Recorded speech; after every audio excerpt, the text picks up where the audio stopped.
ఒకరోజు సాయంకాలం 6 గంటలైంది. గుడికి వెళ్తున్నాను. సాయంకాలం ఈవినింగ్ మామూలుగా స్నానం చేసి స్వామివారి సాయంకాల ఆరాధనకు వెళ్తుంటాను. వెళ్తుంటే స్వామివారి తేరు ఉంది కదా, తేరు దాటుతూ ఉన్నప్పుడు ఎదురుగా సహస్ర దీపాలంకార మంటపం కనిపిస్తుంది. అక్కడ ఖాళీగా ఉంది. ఉత్సవర్లు సహస్ర దీపాలంకార సేవ తర్వాత ఉత్సవర్లు లోపలికి వెళ్ళిపోవాలి. లోపలికి వెళ్ళిపోతే లోపల కార్యక్రమం ప్రారంభం అవుతుంది. స్వామివారి ఎంతసేపు అయిందో తెలియదే పోయి నేను కొంచెం త్వరగా వెళ్ళాలేమో అనుకుంటుంటే ఎదురుగా ఒక అతను వచ్చారు.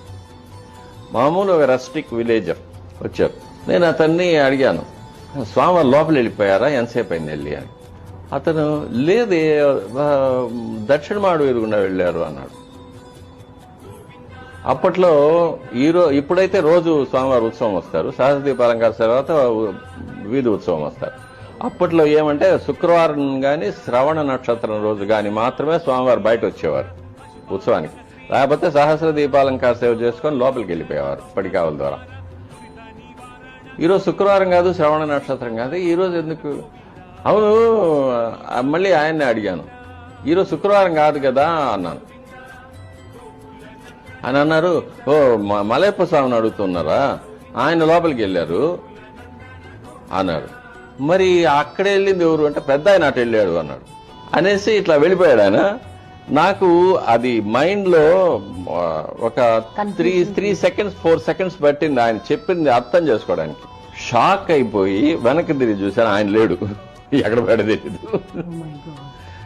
పెద్ద ఆయన అంటే తిరుమలలో మనకు పురాణాల్లో చెప్పిండేది కూడా, స్వామివారు ఒక 30 ఏళ్ల యువకుడిగా